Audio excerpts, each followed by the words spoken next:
یہ سوال یہ ہے کہ خواتین اس زیور پر زکوٰۃ ادا کریں گی یا نہیں جو زیور وہ پہنے ہوئے ہوتی ہیں، یا وہ زیور جو اکثر پہنتی ہیں اور پھر اس کو اتار دیتی ہیں۔ مراد یہی ہے کہ پہنے جانے والے، استعمال کیے جانے والے زیورات پر زکوٰۃ ہے یا نہیں۔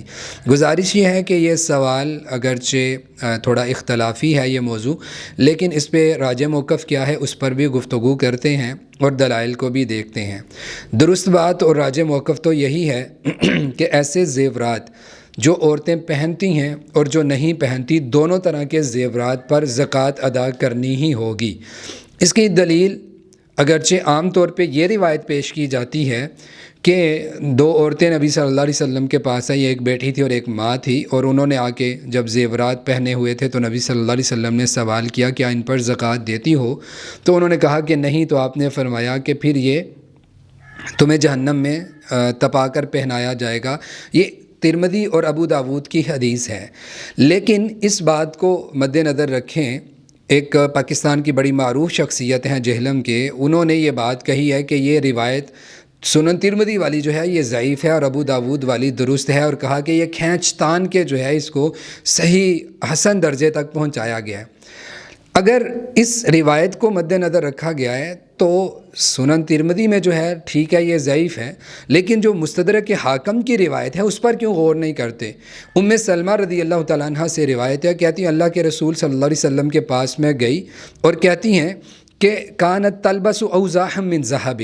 میں نے سونے کی پازیب پہنی ہوئی تھی، تو میں نے اللہ کے رسول صلی اللہ علیہ وسلم سے اس کے بارے میں سوال کیا، اکنزن ہوا، اللہ کے رسول کیا یہ بھی خزانے میں آئے گا کہ جس کو لوگ جمع کرتے ہیں اور زکوٰۃ نہیں دیتے اور پھر ان پر عذاب دیا جائے گا؟ تو آپ صلی اللہ علیہ وسلم نے فرمایا کہ اذا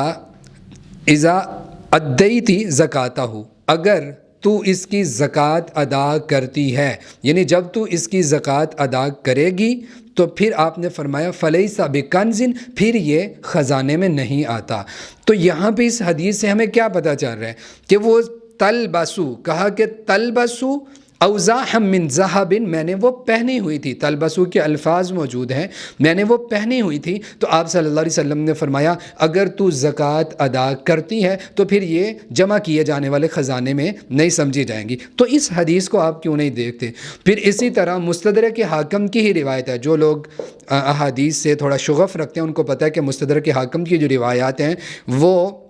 بخاری اور مسلم کی شرط پر ہیں، تو ان روایات پر ضعف بھی نہیں ہے، یعنی ضعیف بھی نہیں ہے۔ تو دوسری حدیث حضرت عائشہ سے عبداللہ بن شداد بیان کرتے ہیں، عبداللہ بن شداد رضی اللہ تعالیٰ عنہ کہتے ہیں دخلنا علی عائشہ فقالت، ہم عائشہ رضی اللہ تعالیٰ عنہ کے پاس گئے اور وہ کہنے لگی، میں اللہ کے رسول صلی اللہ علیہ وسلم کے پاس گئی اور میرے پاس ایک ہار تھا من ورقن، چاندی کا بنا ہوا، تو کہتی ہیں وہ چاندی کا ہار لے کر میں رسول اللہ صلی اللہ علیہ وسلم کے پاس تھی، تو آپ نے پوچھا عائشہ یہ کیا ہے؟ تو میں نے کہا اللہ کے رسول صلی اللہ علیہ وسلم سے صنعتہن اتزین لک، اللہ کے رسول اس کو میں نے خود بنوایا ہے آپ کے لیے کہ میں آپ کے لیے زیب و زینت کے لیے اس کو پہنا کروں۔ کیا ہے؟ اتزین لک، اللہ کے رسول آپ کے لیے پہنا کروں زینت اختیار کرنے کے لیے، تو یہاں پر بھی پہننے کا ذکر ہے۔ تو اللہ کے رسول صلی اللہ علیہ وسلم نے پوچھا اتؤدین زکاتہن، اے عائشہ کیا تو ان کی زکوٰۃ دیتی ہے؟ عائشہ کہتی ہیں اللہ کے رسول نہیں، یعنی اس وقت ان کو پتہ نہیں تھا، تو کہتی ہیں اللہ کے رسول میں زکوٰۃ نہیں دیتی، یا اس پر میں نے زکوٰۃ نہیں دی۔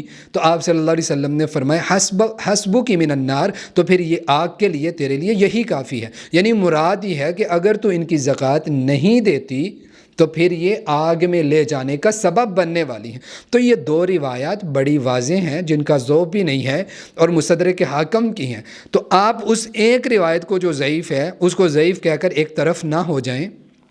بلکہ ان باقی روایات پر بھی غور کریں۔ اور اللہ تعالیٰ نے جو قرآن مقدس میں فرمایا والذین یکنزون الذھب والفضہ، اس آیت کو بھی دیکھیں اور اینڈ پہ کیا فرمایا فبشرہم بعذاب علیم، ان کے لیے دردناک عذاب کی وعید ہے، خوشخبری ہے جو عورتیں زکوٰۃ نہیں دیتی۔ اور ان روایات کو ساتھ اگر آپ جوڑیں گے تو آپ کو پتہ چل جائے گا۔ اس کے علاوہ اگر آپ غور کریں تو پاکستان اور ہمارے جو خصوصاً جو ایشین ممالک ہیں ان میں عام طور پہ یہی ہوتا ہے کہ عورتیں جو زیور پہنا کرتی ہیں ان کو خزانے کے طور پہ ہی بنایا ہوتا ہے، انہوں نے سیفٹی کے لیے ہی ہوتا ہے کہ آپ اپنے جو مال کو ہے وہ سیو کر لیں، محفوظ کر لیں ایک اچھے طریقے سے، اور یہ مال جو ہے وہ قدرے اس کی قیمت بڑھتی رہتی ہے۔ تو یا پھر عام طور پہ ہمارے ہاں یہ ہوتا ہے کہ خواتین جو ہیں وہ اپنے بچوں کے لیے یا بچیوں کی شادی کے لیے اس کو جمع کر دیتی ہیں، تو یہ خزانے میں ہی آتا ہے۔ تو اس لیے زکوٰۃ جو ہے جو استعمال کیا جانے والا ہے اس پر بھی، یہ تو دیکھیں کتاب الحیل جو ہے، اگر آپ اس کا مطالعہ کریں تو آپ کو پتہ چل جائے کہ کیسے کیسے ہیلے اور بہانے ہیں عورتوں کے اور مردوں کے زکوٰۃ سے بچنے کے لیے۔ تو یہ نہ کریں۔ آپ کو پتہ ہے کہ 90% 90+ اگر ہم دیکھیں تو خواتین ایسی ہیں جو اپنے زیورات کو خزانے کے طور پر ہی رکھتی ہیں، کبھی کوئی ایک چیز پہن لی، دوسری پہن لی۔ تو ایک روایت اگر ضعیف ہے تو اس کے مقابلے میں اور بھی روایات ہیں، تو راجح موقف یہی ہے کہ آپ اس پر زکوٰۃ ادا کریں۔ ام سلمہ اور عائشہ رضی اللہ تعالیٰ عنہ علیہ روایت کے بعد میرا نہیں خیال کہ اس میں کوئی دو رائے رہ جاتی ہیں، اختلاف ضرور ہے، اجتہادی موقف ہے۔ آپ دلائل دیکھیں، ان کے دلائل کو بھی دیکھیں، اور ان واضح دلائل پہ جن میں اللہ کے رسول نے کنز کا لفظ بولا کہ فلیس بکنز، اس کے بعد وہ خزانہ نہیں رہے گا، اذا ادیت زکاتہ، اگر تو اس کی زکوٰۃ دے دے۔ تو جب زکوٰۃ دے دی جائے گی تب وہ خزانہ نہیں رہے گا، اس پر تلبسو جو پہنا جانے والا ہے۔ تو اتنے واضح الفاظ ہونے کے باوجود اگر کوئی یہ کہے کہ اس پہ بڑا اختلاف ہے، بڑا اختلاف نہیں کہیں کہ اس میں قدر اختلاف ہے، لیکن آپ اگر اس کی احتیاط کا موقف دیکھیں تو یہی ہے۔ اچھا یہ دیکھیں، جو بڑی دیر سے پڑھا ہے اس پر بھی زکوٰۃ نہیں دینی، اور جو پہنا ہوا ہے اس پر بھی زکوٰۃ نہیں دینی، یا جو بڑا زیادہ پڑھا ہے اس کو آپ کبھی کبھی پہن لیں اور یہ کہیں کہ میں پہنتی بھی ہوں، حالانکہ یہ پھر ہیلا ہی ہوگا بچنے کے لیے، تو پھر اس پر بھی زکوٰۃ نہیں دینی۔ تو دینی کس پر زکوٰۃ ہے؟